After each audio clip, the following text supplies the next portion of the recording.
Τώρα θα τα βγάλω όλα στη φορά. Άκουσα, έγραψες προηγουμένως όλους τους φίλους μας. Είναι δυνατόν. Τραγουδοποιεί. Αλλά δεν έχεις το Θεό σου. Λοιπόν, παιδιά, θα σας πω ένα περιστατικό το οποίο συνέβη την προηγούμενη εβδομάδα στην Καρδίτσα. Καθόμαστε με τον Δημήτρη, λοιπόν. Ξέρετε τώρα το βλέπει όλος ο κόσμος στην τηλεόραση, στα καρτάσια και τα λοιπά. Το Walk Boys, King of Mykonos πριν από 4 χρόνια. Παγκόσμια επιτυχία, χαμός. Κοκορεύεται και εκείνος να πούμε, είναι και πολύ μεγάλος Νάρκισσος. Τώρα που Νάρκισσος, θα σου πω.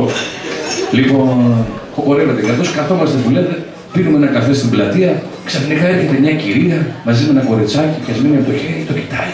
Α, ο κύριος Κραουνάκης, συγχαρητήρια! Συγγνώμη, να με μπερδέψουν τον Κραουνάκη. Αυτός είναι χοντρός, ρε.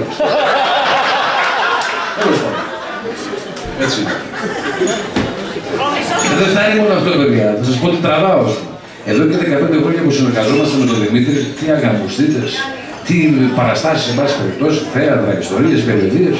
Αυτό που έχω παρατηρήσει, παιδιά, και είναι απίστευτο, πριν βγει ο Δημήτρης στη σκηνή, επειδή είναι πολύ μεγάλος Νάρκισσος και θέλει να φαίνεται όμορφος, βάζει κρέμα στο πρόσωπό του. Ξέρετε για τις ρητίδες, για το γύρας τώρα. Ναι, κρέμα μοντρός. Λαμπερί. Και μετά κρεπερί. Λοιπόν, όλα θα τα πει. Γιατί να μην τα πω, δεν κατάλαβα. Λοιπόν, Δημήτρη, ναι. Θα σου πω το εξής τώρα. Λοιπόν, σου έχω γράψει μια ματινάδα. Ματινάδα. Για αυτό που κάνεις, για αυτό με την κρέμα. Τι λες τώρα. Θα πάθεις άκου τώρα. Θα πάθεις. Είναι εξαιρετικό. Είναι εξαιρετικό. Παιδιά, του έχω γράψει μια ματινάδα. Αλήθεια σου λέω. Και θα πάρω και το βιολί, θα κάνω και έτσι ένα κριτικό, παραδοσιακό, έτσι, μια εισαγωγή ωραία. Και τι άλλο. Τίποτα άλλο τη ματινάδα. Βάλε λίγο να σας παίξει ένα στραβό. Τι λες τώρα. Με έγραψες ματινάδα για την επιστήμονες και την κρέμα δηλαδή. Θα τρελαθεί. Τι λέει αυτό. Είμαι πολύ περίεργος να ακούσω. Γιώργο, το λαστιχάκι σου για τα μαλλιά, ρε. Ξέχασες. Δημήτρη, δεν θα αργήσω πολύ γιατί το πρόγραμμα κάνει κοιλιά.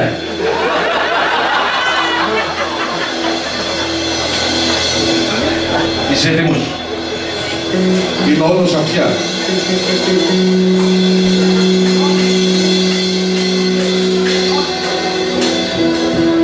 Λοιπόν, μυστικό κατέω εγώ βρε για τον ανδρισμό σου. Πως γυναικεία κρέμα εσύ βάζεις στο πρόσωπό σου. Ωραίο. Δεν τελείωσε. Δεν τελείωσε. Τούτη η κρέμα που βάλες, δεν παίζει κανένα ρόλο. Σου έκανε τσιμούρι σου σαν τσιμαϊμό στον κόλο.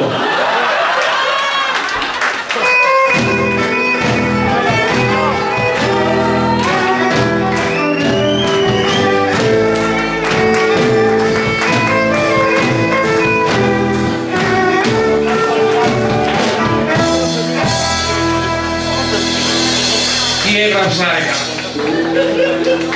Καλά. Λοιπόν τώρα, παιδιά, τελικά διαπιστώνω ότι τίποτε στη ζωή δεν είναι τυχαίο.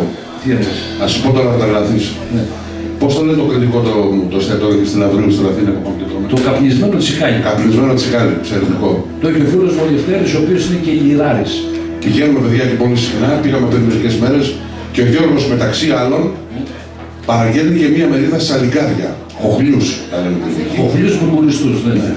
Παίρνει λοιπόν με το πυρούνι το σαλικάρι, πάρε το φάιλ και του πέφτει το πυρούνι και πάει πάνω στο πουκάμισο το άσπρο που είχε ένα καλό είχε φουκαράς και το κάνει χάλια.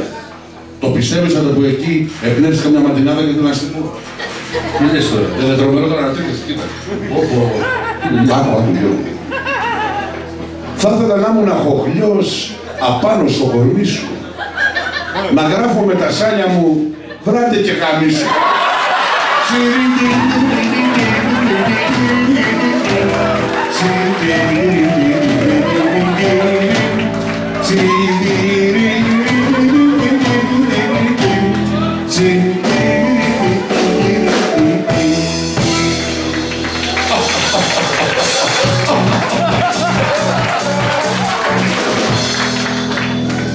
Έτσι το πας.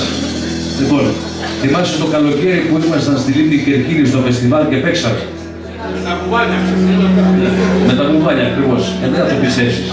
Τώρα έκανα ένα flashback και θυμήθηκα τώρα και θα σου τα πατήσω ρε εσύ Δημήτρη μια ματινάδα εκεί έτσι από την Κερκίνη, αφιερωμένη για σένα.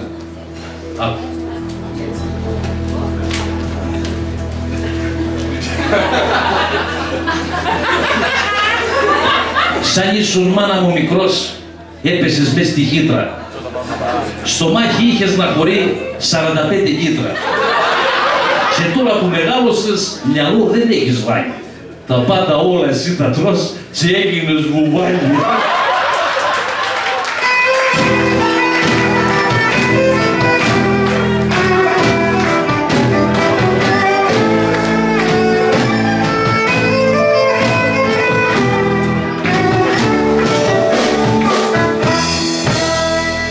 Λοιπόν, εγώ δεν θα πέσω στο επίπεδό σου.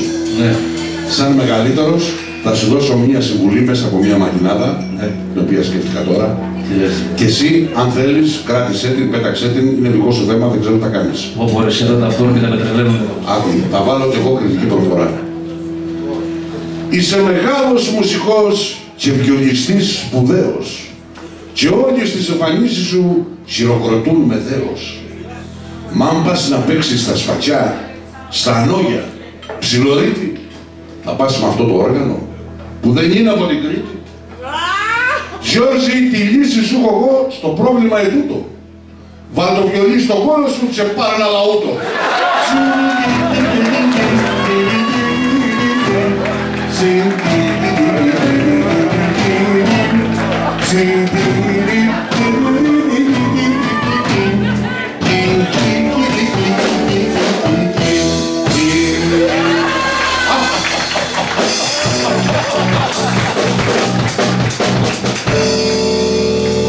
Καταρχάς αυτό δεν ήταν μαντινάδα, αυτό ήταν μακρινάδα. Έφαγες την παπάρα τώρα, λες μαλακίες. Τι λες.